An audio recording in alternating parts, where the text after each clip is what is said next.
Welcome back to my channel, guys. Today I'm going to show you how to make this amazing moist mocha Malva pudding. If you're new here, please don't forget to hit the subscribe button and the bell so you don't miss a single recipe from me.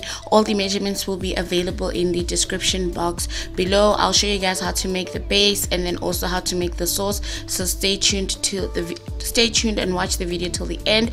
So I've just started off with some sugar, and then I'm adding some butter, and then I'm just going to cream that together, and then I'm going to add some apricot jam, and then I've just added 1 egg to that, and then I'm going to again cream it together. And then at this moment I realized that it's probably best for me to use a whisk, so then I just whisked it together just so that I can combine everything together and break down the apricot jam.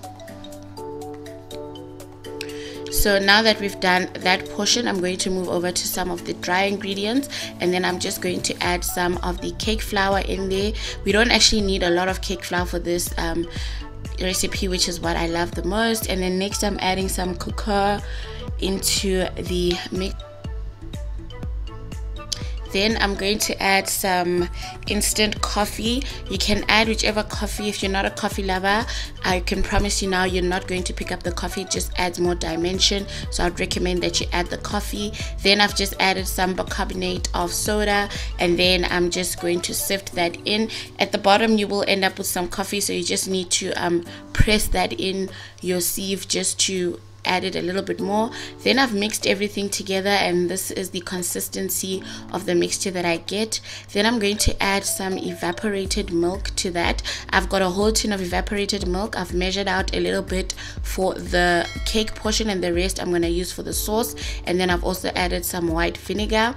Again, I started mixing it with a wooden spoon, and then I just moved over to the electrical whisk just to quicken everything, and also just to get the nice fluffy consistency that I'm looking for this mocha Malva pudding.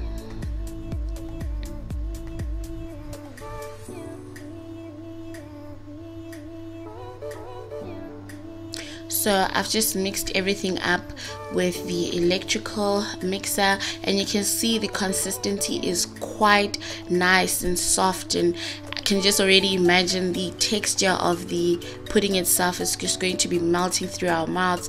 Okay, so next I've taken a pan, and then I'm going to just spray that over with a little bit of olive oil just to prevent it from sticking, so to prevent the Malva pudding from sticking.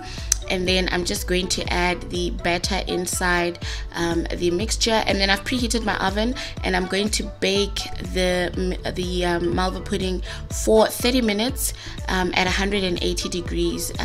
And basically you don't want to burn it, so once it starts to look nice and golden brown at the top, it's ready to come out of the oven. If you burn any cocoa, then you're gonna have a bit of a problem. Now we're moving over to the sauce. I've started off in the pan with some brown sugar, and then I've also added some butter, and then I'm adding the remainder of the evaporated milk. And then to that I'm also going to add some dessert cooking cream, and at this point I've heated my stove, and it's at a low medium heat. And then I'm adding some cocoa again, and then I'm just going to whisk that as the temperature starts to pick up for about 2 to 4 minutes, just until everything has dissolved nicely and starts bubbling. And then at this point I'm just going to stop the cooking process to allow it to cool down, and that's when it starts to thicken a bit. Okay, so the pudding is out of the oven, and I've just poked a few holes, and I'm just going to pour half of that mixture on top of the pudding, and then I'm just going to spread it around just so that it can go into all the different holes. And it's interesting, what you can start to see is that as you pour the mixture on top, it starts to caramelize a little bit, and that's exactly what we want, because we want our pudding to have this rich caramel top coating on top, and this is how we achieve it. achieve it by pouring the sauce on top. You can add more sauce or little sauce. At this point I did have a little bit left over. I'm just gonna freeze it and reuse it again when I do the recipe. Now I am going to garnish this pudding with some dark chocolate, so I'm just grating it over on top just to garnish it a little bit, and that is basically it for this recipe.